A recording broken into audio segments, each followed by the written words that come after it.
This is just a quick video how I adjusted the amp reading on the flight controller because it was way off when I first got the Sin Pro. You could see here that it charged 437 but it only read 248. While it's not accurate, there's a little bit of a difference. It shouldn't be almost 50% difference. So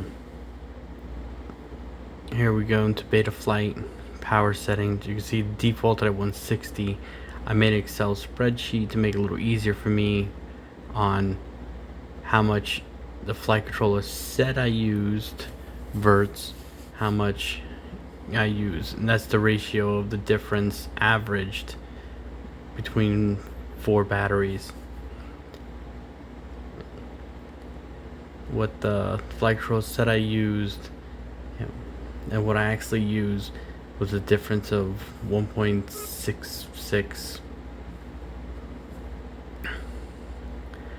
So now I got to use that ratio to make adjustments in Betaflight. So let me just get my calculator.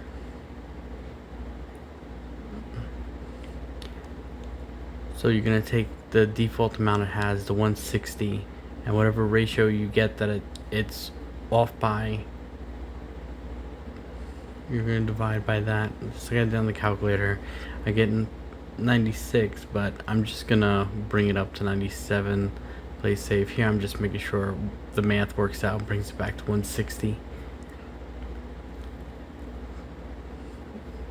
Lowering the number makes the amps read higher.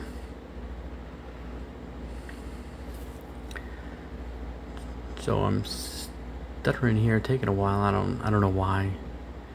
I don't remember what I was doing while I was recording this.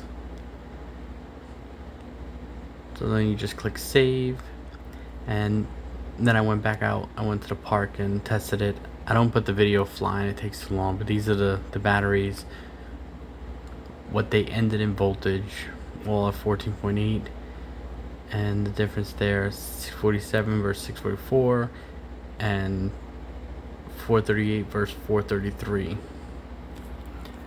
I parallel charged all 4 batteries and just averaged it because I only had video saved for one. The other videos got messed up. I only have videos for the 650 milliamp battery and one of the 525s. But now I think it's reading just a little bit high. I really think it should have been a little lower, but it's close enough. It gets the job done.